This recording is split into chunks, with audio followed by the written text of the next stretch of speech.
नमस्कार शेतकरी मित्रांनो, आम्ही डॉक्टर शरदचंद्र पवार कृषी महाविद्यालयाचे चतुर्थ वर्षाचे विद्यार्थी आज आपण कृषी 2026 मध्ये आहोत.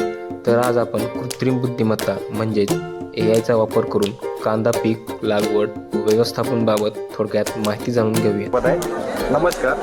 आपण इथं 3 व्हरायटी लावलेल्या आहेत. एक म्हणजे आपली इंडियन आहे तर बाकीचे 2 नेदरलँडचे आहेत. एक भीमाशक्ती आणि बाकीचे 2 आहेत, एक रेड कोच आणि मलबॅक F1 आहे. या 3 व्हरायटी आपण या इंटिग्रेशन करून त्याचं जे उत्पन्न आहे हे आपण 1.5 ते 2 पट वाढवलेलं आहे. आता भीमाशक्तीचं उत्पन्न आहे ते आपण सरासरी 12 ते 13 टन काढतो, तर आपण हे उत्पन्न 20 ते 22 टनापर्यंत नेलेलं आहे. आणि हे जे मलबॅक F1 आणि रेड कोच आहे या व्हरायटीचं उत्पन्न आपण 30 टन ॲव्हरेज काढलेलं आहे. मॅक्स 50 टनापर्यंत पण नेऊ शकतो.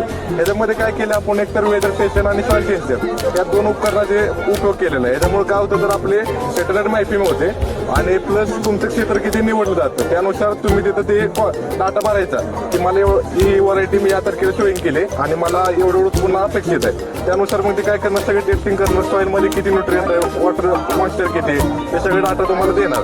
त्यानुसार अजून प्लस काय, तर कुठले कीड रोग येऊ शकते, कारण आपला तो ओलावा किती कमी जास्त आहे यानुसार ते डिटेक्ट करणार की कुठली कीड येऊ शकते, कुठला रोग येऊ शकतो. त्यानुसार तुम्हाला ते सजेशन नोटिफिकेशन देणार. तर तुम्ही एखादी अशाची फवारणी घेतली तर ते फायद्याचे राहील आणि उत्पन्न वाढेल.